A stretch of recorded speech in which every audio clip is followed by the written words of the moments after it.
The Adventures of Sherlock Holmes by Arthur Conan Doyle. The Adventure of the Noble Bachelor. The Lord Sent. Simon marriage, and its curious termination, have long ceased to be a subject of interest in those exalted circles in which the unfortunate bridegroom moves. Fresh scandals have eclipsed it, and their more piquant details have drawn the gossips away from this 4-year-old drama. As I have reason to believe, however, that the full facts have never been revealed to the general public, and as my friend Sherlock Holmes had a considerable share in clearing the matter up, I feel that no memoir of him would be complete without some little sketch of this remarkable episode. It was a few weeks before my own marriage, during the days when I was still sharing rooms with Holmes in Baker Street, that he came home from an afternoon stroll to find a letter on the table waiting for him. I had remained indoors all day, for the weather had taken a sudden turn to rain, with high autumnal winds, and the Jezal bullet which I had brought back in one of my limbs as a relic of my Afghan campaign throbbed with dull persistence.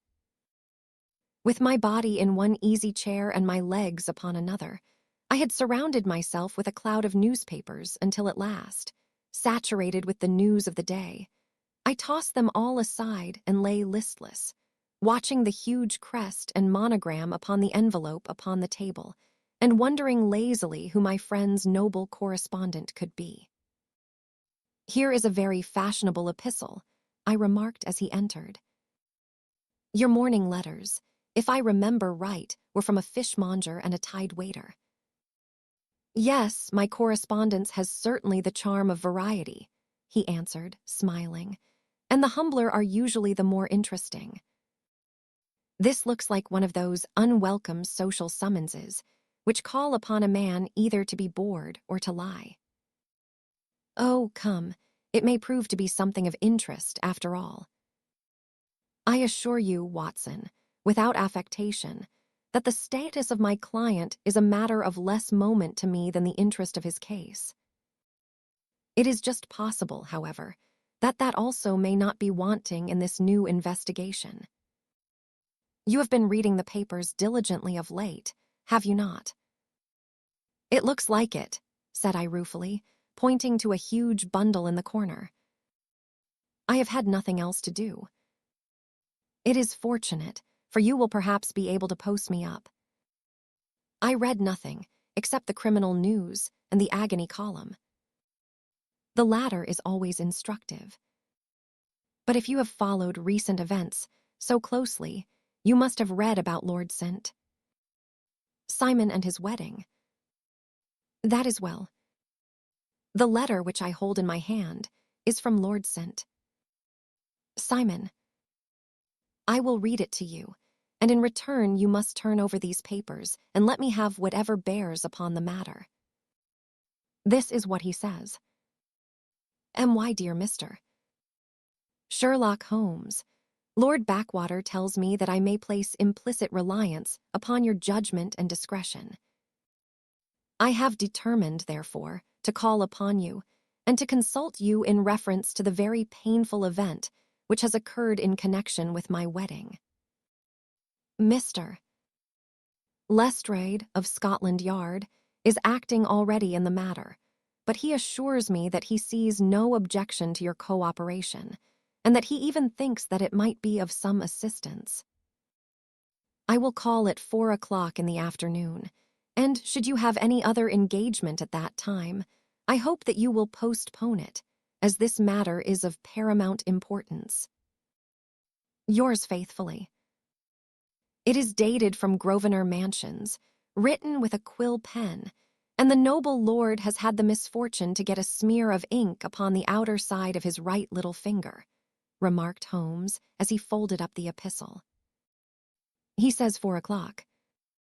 It is 3 now. He will be here in an hour. Then I have just time, with your assistance, to get clear upon the subject. Turn over those papers and arrange the extracts in their order of time, while I take a glance as to who our client is.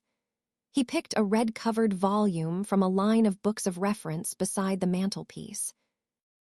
"Here he is," said he, sitting down and flattening it out upon his knee. Lord Robert Walsingham de Vere sent. Simon, second son of the Duke of Balmoral. Arms, azure, 3 caltrops in chief over a fess sable. Born in 1846. He's 41 years of age, which is mature for marriage. Was undersecretary for the colonies in a late administration. The Duke, his father, was at one time secretary for foreign affairs. They inherit Plantagenet blood by direct descent and tutor on the distaff side. Hi. Well, there is nothing very instructive in all this. I think that I must turn to you, Watson, for something more solid. I have very little difficulty in finding what I want, said I, for the facts are quite recent, and the matter struck me as remarkable. I feared to refer them to you, however, as I knew that you had an inquiry on hand, and that you disliked the intrusion of other matters. Oh, you mean the little problem of the Grosvenor Square furniture, Van. That is quite cleared up now, though indeed it was obvious from the first. Pray give me the results of your newspaper selections. Here is the first notice which I can find. It is in the personal column of the Morning Post, and dates, as you see, some weeks back. A marriage has been arranged, it says, and will, if rumor is correct, very shortly take place between Lord Robertson, Simon, second son of the Duke of Balmoral, and Miss Hattie Doran, the only daughter of Aloysius Doran, Esquire of San Francisco, Cal, USA, that is all. Terse and to the point, remarked Holmes, stretching his long, thin legs towards the fire. There was a paragraph, amplifying this, in one of the society papers of the same week. Ah, here it is. There will soon be a call for protection in the marriage market, for the present free trade principle appears to tell heavily against our home product. One by one, the management of the noble houses of Great Britain is passing into the hands of our fair cousins from across the Atlantic. An important addition has been made during the last week to the list of the prizes, which have been borne away by these charming invaders. Lord Sent. Simon, who has shown himself for over 20 years proof against the little god's arrows, has now definitely announced his approaching marriage with Miss Hattie Doran, the fascinating daughter of a California millionaire. Miss Doran, whose graceful figure and striking face attracted much attention at the Westbury House festivities, is an only child, and it is currently reported that her dowry will run to considerably over the 6 figures, with expectancies for the future. As it is an open secret that the Duke of Balmoral has been compelled to sell his pictures within the last few years, and as Lord Sent, Simon has no property of his own save the small estate of Birchmoor. It is obvious that the Californian heiress is not the only gainer by an alliance which will enable her to make the easy and common transition from a Republican lady to a British peeress. Oh yes, plenty.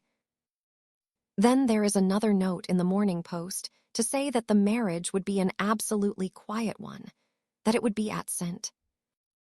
George's, Hanover Square, that only half a dozen intimate friends would be invited, and that the party would return to the furnished house at Lancaster Gate, which has been taken by Mr. Aloysius Doran.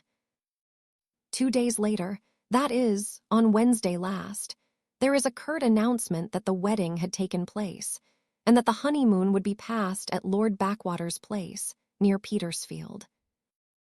Those are all the notices which appeared before the disappearance of the bride. Indeed. This is more interesting than it promised to be, quite dramatic, in fact. Yes, it struck me as being a little out of the common. They often vanish before the ceremony, and occasionally during the honeymoon, but I cannot call to mind anything quite so prompt as this. Pray let me have the details.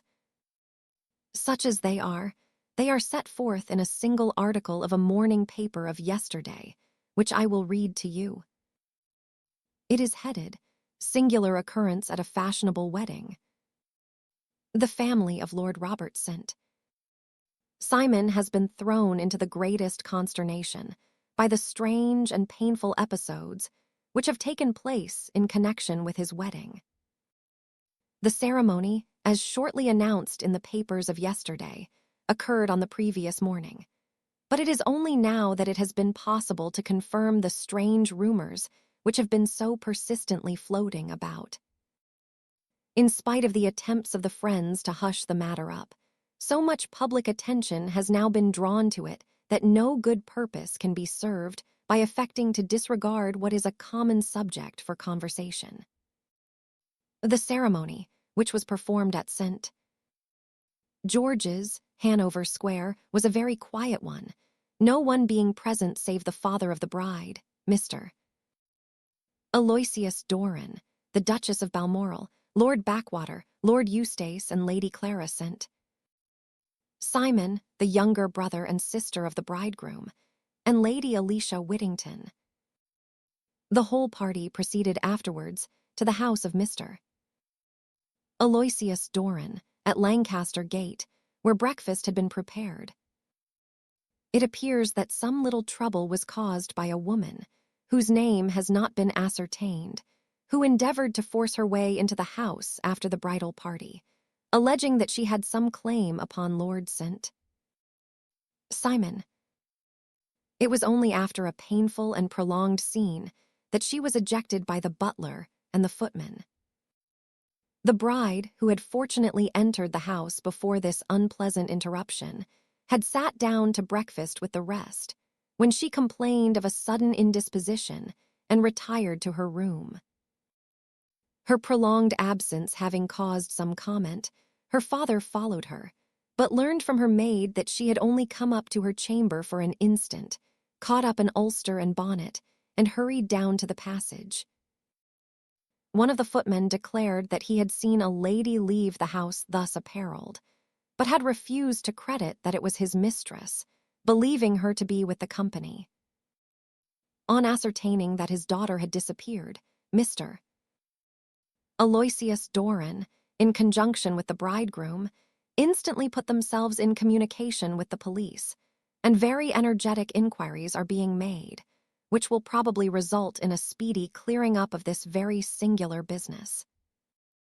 Up to a late hour last night, however, nothing had transpired as to the whereabouts of the missing lady.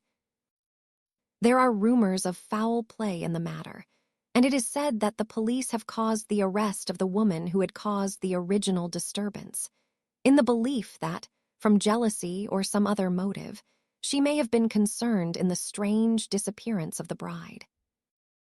Only one little item in another of the morning papers, but it is a suggestive one. That Miss Flora Miller, the lady who had caused the disturbance, has actually been arrested. It appears that she was formerly a danseuse at the Allegro, and that she has known the bridegroom for some years. There are no further particulars, and the whole case is in your hands now, so far as it has been set forth in the public press. And an exceedingly interesting case it appears to be. I would not have missed it for worlds. But there is a ring at the bell, Watson, and as the clock makes it a few minutes after 4, I have no doubt that this will prove to be our noble client. Do not dream of going, Watson, for I very much prefer having a witness, if only as a check to my own memory. Lord Robert sent. Simon, announced our page boy, throwing open the door.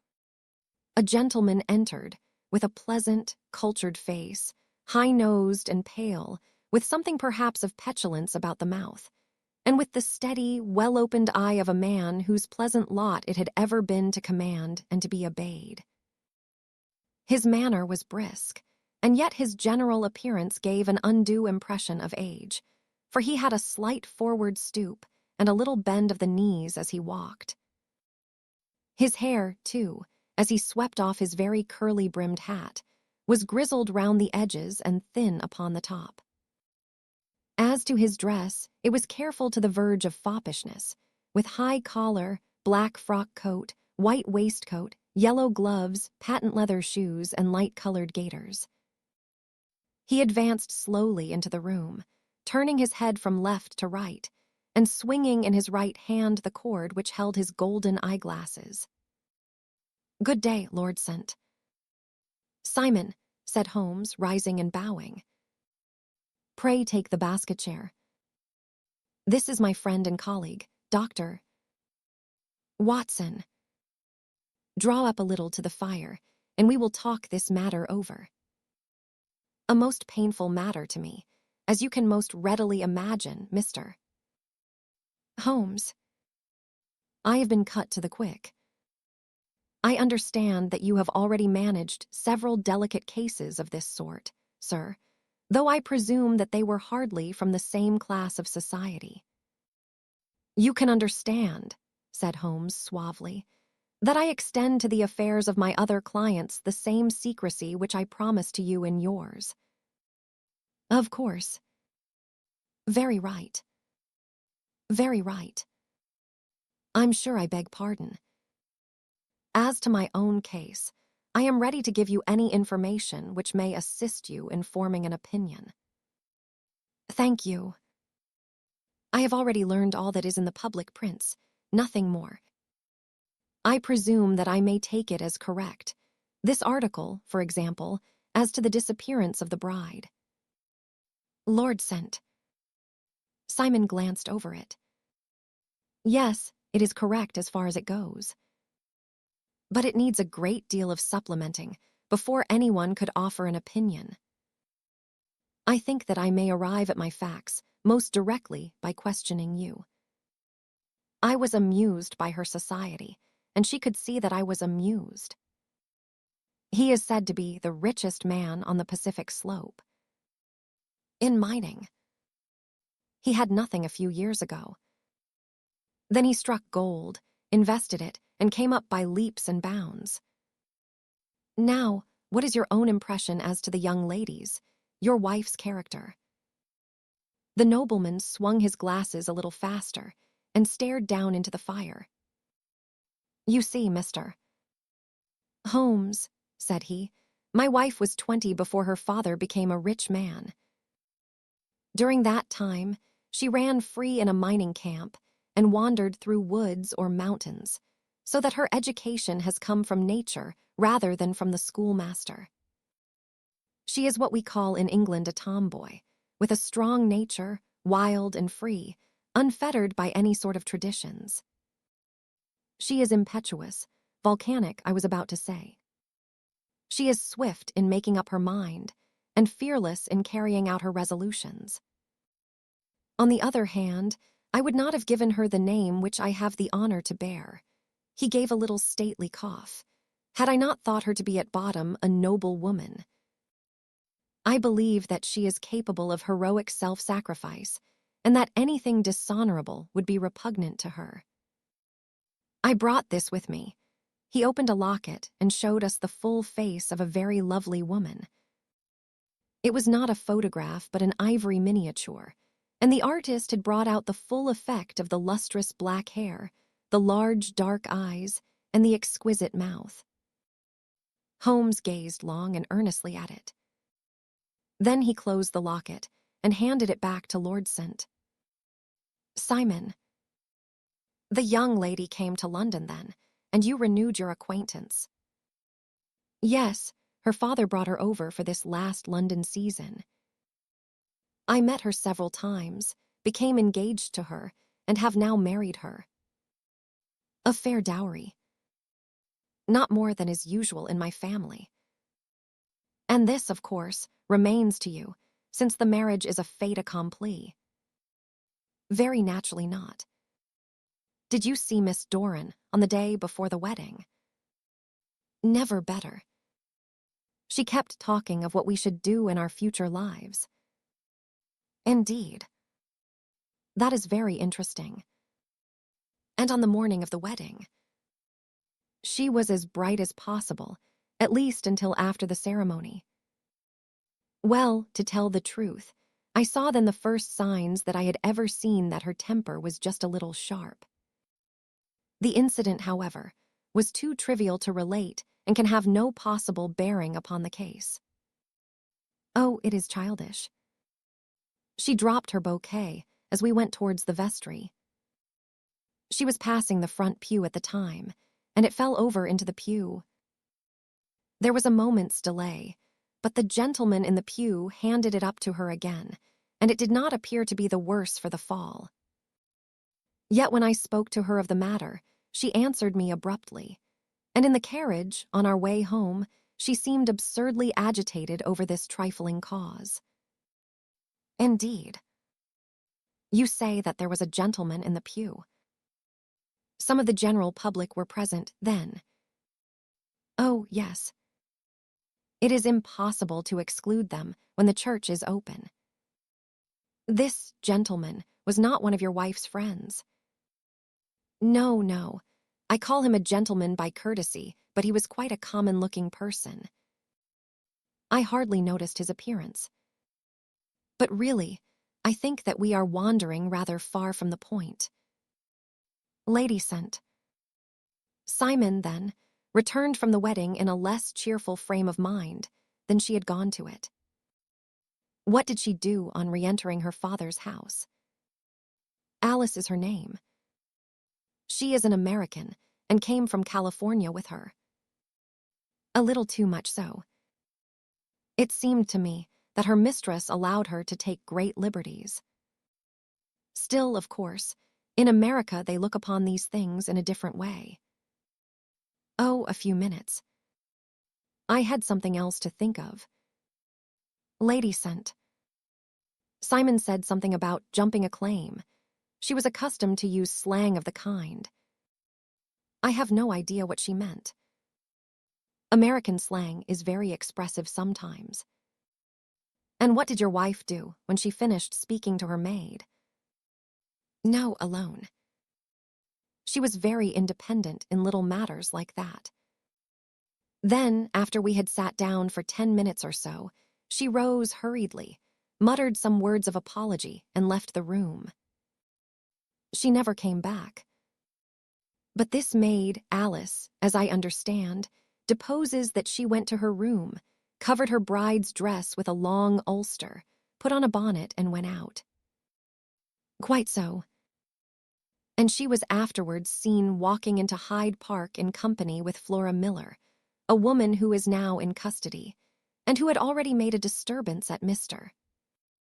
Doran's house that morning. Ah, yes. I should like a few particulars as to this young lady, and your relations to her. Lord sent. Simon shrugged his shoulders and raised his eyebrows. We have been on a friendly footing for some years.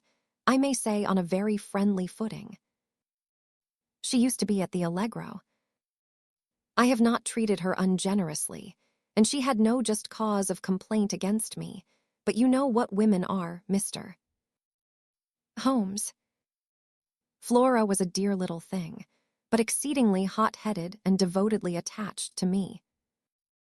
She wrote me dreadful letters when she heard that I was about to be married, and to tell the truth, the reason why I had the marriage celebrated so quietly was that I feared lest there might be a scandal in the church. She came to Mr. Doran's door just after we returned, and she endeavored to push her way in, uttering very abusive expressions towards my wife, and even threatening her. But I had foreseen the possibility of something of the sort, and I had 2 police fellows there in private clothes, who soon pushed her out again. She was quiet when she saw that there was no good in making a row. And she was seen walking with this very woman afterwards. Yes. That is what Mr. Lestrade of Scotland Yard looks upon as so serious. It is thought that Flora decoyed my wife out and laid some terrible trap for her. I did not say a probable one. But you do not yourself look upon this as likely. Still, Jealousy is a strange transformer of characters. Pray, what is your own theory as to what took place? Well, really, I came to seek a theory, not to propound one. I have given you all the facts. Since you ask me, however, I may say that it has occurred to me as possible that the excitement of this affair, the consciousness that she had made so immense a social stride, had the effect of causing some little nervous disturbance in my wife. Well, really, when I consider that she has turned her back, I will not say upon me, but upon so much that many have aspired to without success, I can hardly explain it in any other fashion. Well, certainly that is also a conceivable hypothesis, said Holmes, smiling. And now, Lord St. Simon, I think that I have nearly all my data. May I ask whether you were seated at the breakfast table so that you could see out of the window? We could see the other side of the road and the park. Quite so.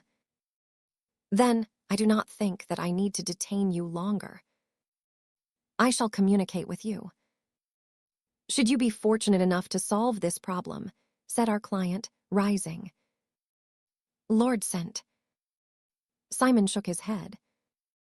I am afraid that it will take wiser heads than yours or mine, he remarked, and bowing in a stately, old-fashioned manner he departed.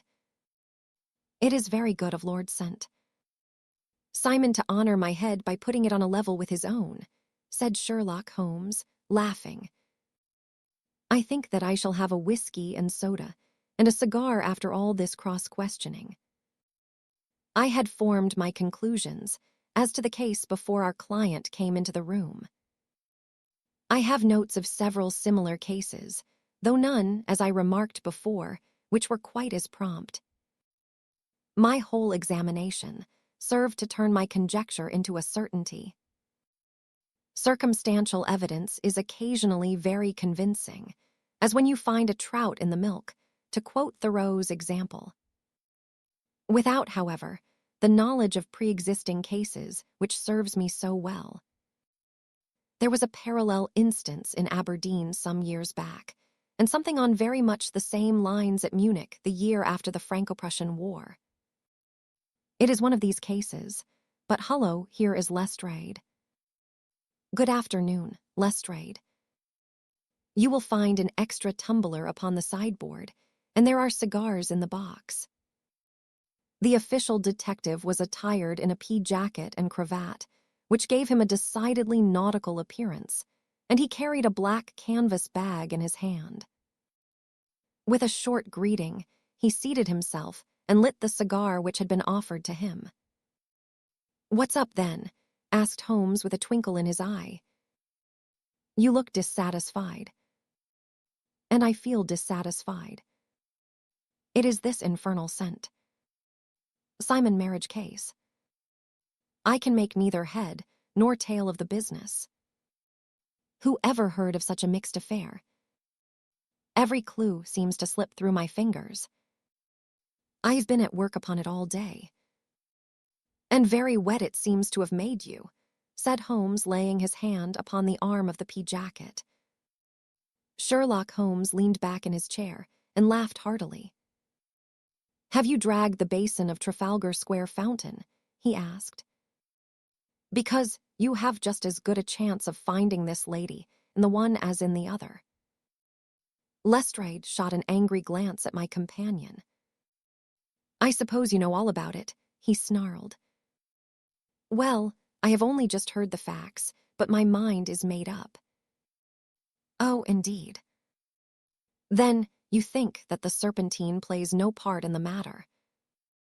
Then perhaps you will kindly explain how it is that we found this in it. He opened his bag as he spoke and tumbled onto the floor a wedding dress of watered silk, a pair of white satin shoes and a bride's wreath and veil, all discolored and soaked in water. There, said he, putting a new wedding ring upon the top of the pile. There is a little nut for you to crack, Master Holmes. Oh, indeed, said my friend, blowing blue rings into the air. You drag them from the serpentine. No. They were found floating near the margin by a park keeper. They have been identified as her clothes, and it seemed to me that if the clothes were there, the body would not be far off. By the same brilliant reasoning, every man's body is to be found in the neighborhood of his wardrobe. And pray, what did you hope to arrive at through this? At some evidence implicating Flora Miller in the disappearance. Are you indeed now? Cried Lestrade with some bitterness. I am afraid, Holmes, that you are not very practical with your deductions and your inferences. You have made 2 blunders in as many minutes. This dress does implicate Miss Flora Miller. In the dress is a pocket. In the pocket is a card case. In the card case is a note. And here is the very note. He slapped it down upon the table in front of him. Listen to this. You will see me when all is ready. Come at once. Nef. They. Now my theory all along has been that lady sent. Simon was decoyed away by Flora Miller, and that she, with confederates, no doubt, was responsible for her disappearance. Here, signed with her initials, is the very note which was no doubt quietly slipped into her hand at the door, and which lured her within their reach. Very good, Lestrade, said Holmes, laughing. You really are very fine indeed. Let me see it. He took up the paper in a listless way, but his attention instantly became riveted, and he gave a little cry of satisfaction. This is indeed important, said he. Lestrade rose in his triumph and bent his head to look. Why, he shrieked, you're looking at the wrong side. The right side. You're mad. Here is the note, written in pencil over here. And over here is what appears to be the fragment of a hotel bill, which interests me deeply. There's nothing in it. I looked at it before, said Lestrade. Locked. 4th, rooms 8S, breakfast 2S. 6D, cocktail 1S, lunch 2S. 6D, glass sherry 8D. I see nothing in that. Very likely not.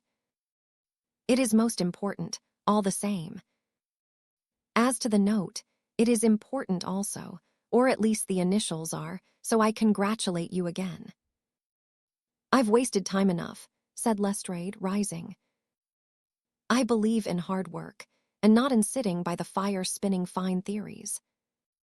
Good day, Mr. Holmes, and we shall see which gets to the bottom of the matter first. He gathered up the garments, thrust them into the bag, and made for the door. Just one hint to you, Lestrade, drawled Holmes before his rival vanished. I will tell you the true solution of the matter. Lady sent. Simon is a myth. There is not, and there never has been, any such person. Lestrade looked sadly at my companion. Then he turned to me, tapped his forehead 3 times, shook his head solemnly, and hurried away. He had hardly shut the door behind him when Holmes rose to put on his overcoat. There is something in what the fellow says about outdoor work, he remarked. So I think, Watson, that I must leave you to your papers for a little. It was after 5 o'clock when Sherlock Holmes left me, but I had no time to be lonely, for within an hour there arrived a confectioner's man with a very large flat box. This he unpacked with the help of a youth whom he had brought with him, and presently, to my very great astonishment, a quite Epicurean little cold supper began to be laid out upon our humble lodging-house mahogany. There were a couple of brace of cold woodcock, a pheasant, a pâté de foie gras pie with a group of ancient and cobwebby bottles. Having laid out all these luxuries, my 2 visitors vanished away, like the genii of the Arabian Nights, with no explanation save that the things had been paid for and were ordered to this address. Just before 9 o'clock, Sherlock Holmes stepped briskly into the room. His features were gravely set, But there was a light in his eye which made me think that he had not been disappointed in his conclusions. "They have laid the supper, then," he said, rubbing his hands. "You seem to expect company." "They have laid for 5. "Yes, I fancy we may have some company dropping in," said he. "I am surprised that Lord St. Simon has not already arrived." "Hi. I fancy that I hear his step now upon the stairs." It was indeed our visitor of the afternoon who came bustling in, dangling his glasses more vigorously than ever, and with a very perturbed expression upon his aristocratic features. Yes, and I confess that the contents startled me beyond measure. "Have you good authority for what you say?" "Lord St." Simon sank into a chair and passed his hand over his forehead. "What will the Duke say," he murmured, "when he hears that one of the family has been subjected to such humiliation? It is the purest accident. I cannot allow that there is any humiliation." "Ah, you look on these things from another standpoint." "I fail to see that anyone is to blame."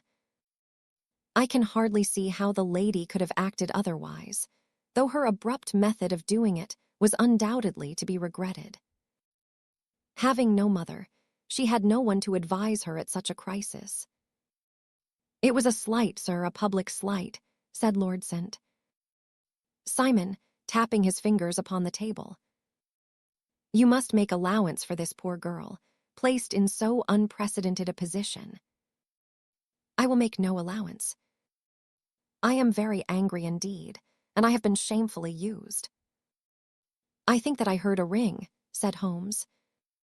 "Yes, there are steps on the landing." "If I cannot persuade you to take a lenient view of the matter, Lord St. Simon, I have brought an advocate here who may be more successful." He opened the door and ushered in a lady and gentleman. "Lord St. Simon," said he, "allow me to introduce you to Mr. and Mrs. Francis Hay Moulton. The lady, I think, you have already met." At the sight of these newcomers, our client had sprung from his seat and stood very erect, with his eyes cast down, and his hand thrust into the breast of his frock coat, a picture of offended dignity. The lady had taken a quick step forward and had held out her hand to him, but he still refused to raise his eyes. It was as well for his resolution, perhaps, for her pleading face was one which it was hard to resist. "You're angry, Robert," said she. "Well, I guess you have every cause to be." "Pray make no apology to me," said Lord St. Simon bitterly. "Oh, yes, I know that I have treated you real bad and that I should have spoken to you before I went. But I was kind of rattled, and from the time when I saw Frank here again, I just didn't know what I was doing or saying. I only wonder I didn't fall down and do a faint right there before the altar. Perhaps, Mrs. Moulton, you would like my friend and me to leave the room while you explain this matter." "If I may give an opinion," remarked the strange gentleman, "we've had just a little too much secrecy over this business already. For my part, I should like all Europe and America to hear the rights of it." He was a small, wiry, sunburnt man, clean-shaven, with a sharp face and alert manner. "Then I'll tell our story right away," said the lady. "Frank here and I met in '84 in McQuire's camp near the Rockies, where Pa was working a claim. We were engaged to each other, Frank and I. But then one day Father struck a rich pocket and made a pile, while poor Frank here had a claim that petered out and came to nothing. The richer Pa grew, the poorer was Frank. So at last Pa wouldn't hear of our engagement lasting any longer, and he took me away to Frisco.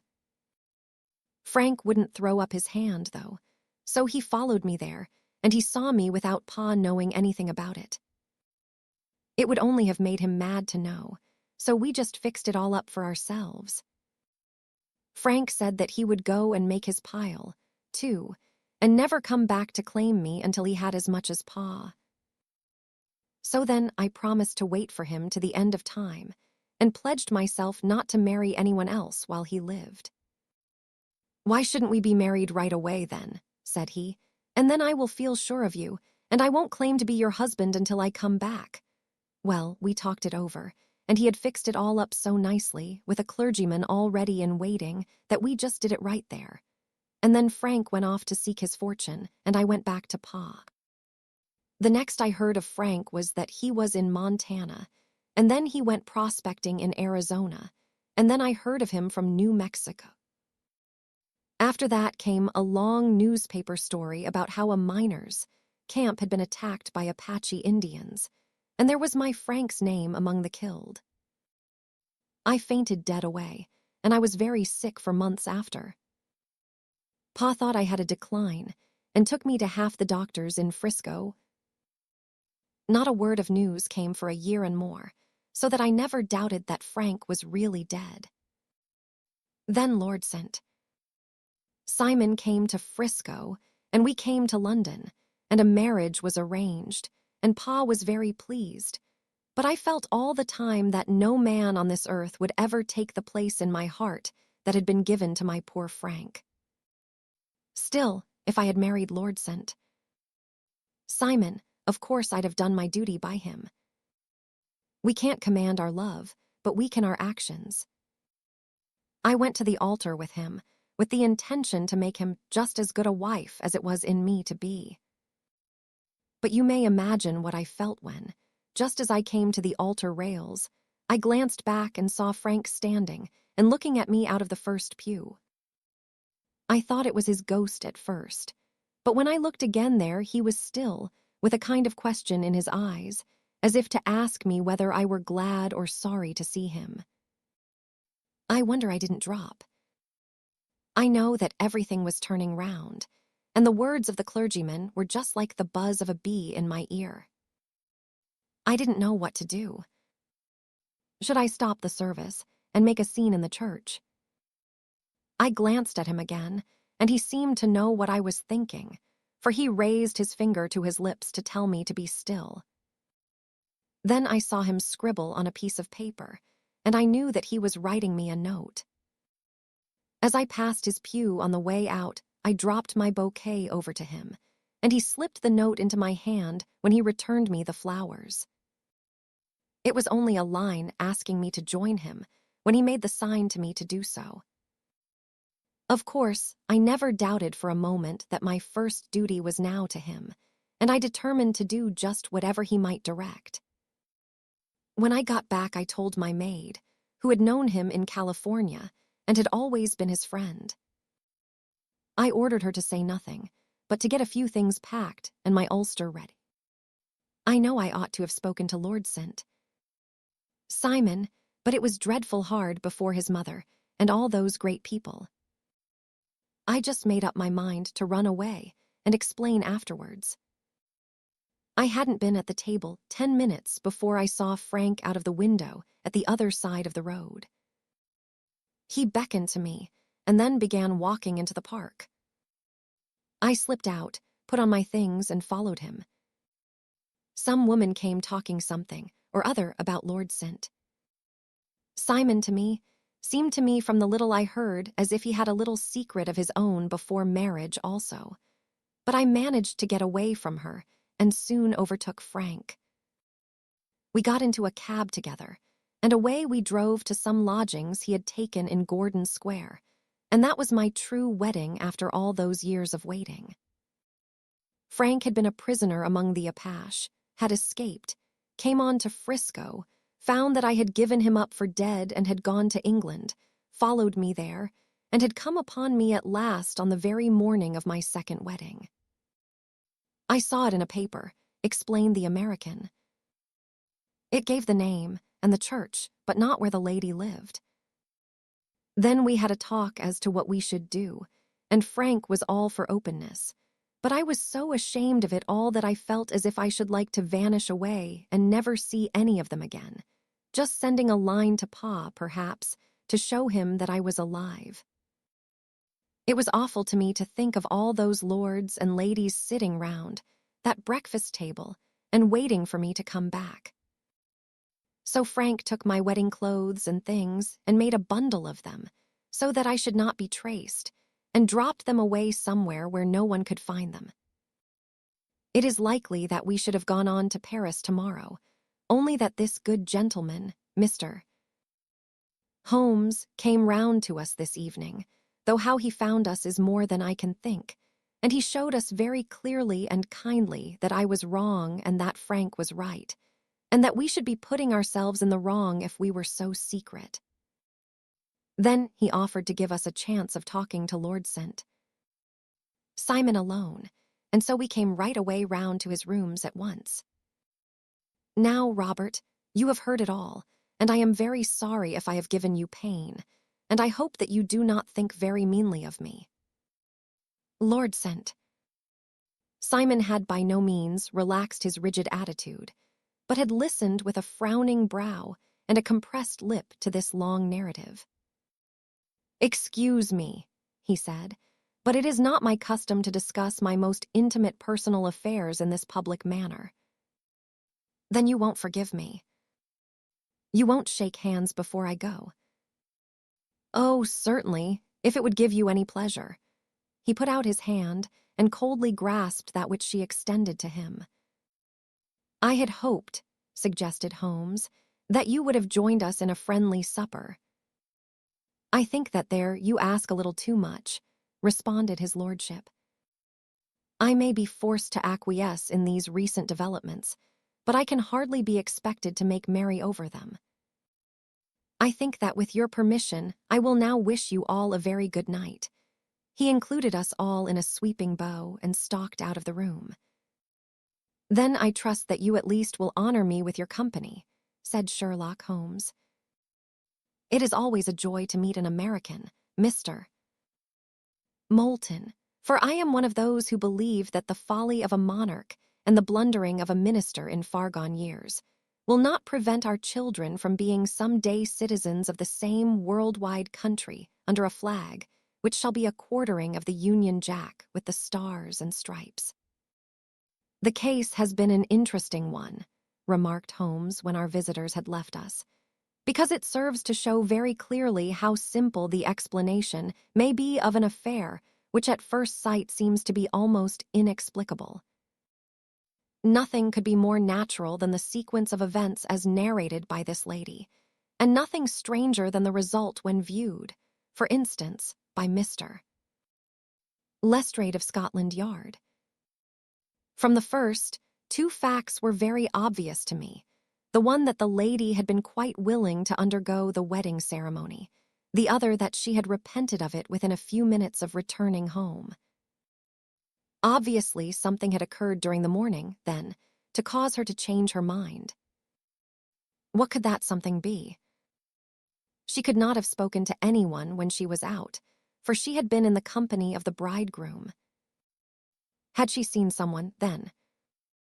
If she had, it must be someone from America, because she had spent so short a time in this country that she could hardly have allowed anyone to acquire so deep an influence over her, that the mere sight of him would induce her to change her plans so completely. You see, we have already arrived, by a process of exclusion, at the idea that she might have seen an American. Then who could this American be, and why should he possess so much influence over her? It might be a lover, it might be a husband. Her young womanhood had, I knew, been spent in rough scenes and under strange conditions. So far I had got before I ever heard Lord St. Simon's narrative. When he told us of a man in a pew, of the change in the bride's manner, of so transparent a device for obtaining a note as the dropping of a bouquet, of her resort to her confidential maid, and of her very significant allusion to claim jumping, which in minors' parlance means taking possession of that which another person has a prior claim to. The whole situation became absolutely clear. She had gone off with a man, and the man was either a lover or was a previous husband, the chances being in favor of the latter. It might have been difficult, but friend Lestrade held information in his hands, the value of which he did not himself know. The initials were, of course, of the highest importance, but more valuable still was it to know that within a week he had settled his bill at one of the most select London hotels. By the select prices. 8 shillings for a bed and 8 pence for a glass of sherry pointed to one of the most expensive hotels. There are not many in London which charge at that rate. In the second one, which I visited in Northumberland Avenue, I learned by an inspection of the book that Francis H. Moulton, an American gentleman, had left only the day before, and on looking over the entries against him, I came upon the very items which I had seen in the duplicate bill. His letters were to be forwarded to 226 Gordon Square. So thither I traveled, and being fortunate enough to find the loving couple at home, I ventured to give them some paternal advice, and to point out to them that it would be better in every way that they should make their position a little clearer both to the general public and to Lord St. Simon in particular. I invited them to meet him here, and, as you see, I made him keep the appointment. But with no very good result, I remarked. His conduct was certainly not very gracious. "Ah, Watson," said Holmes, smiling, "perhaps you would not be very gracious either, if, after all the trouble of wooing and wedding, you found yourself deprived in an instant of wife and of fortune." I think that we may judge Lord St. Simon very mercifully, and thank our stars that we are never likely to find ourselves in the same position. Draw your chair up and hand me my violin, for the only problem we have still to solve is how to while away these bleak autumnal evenings.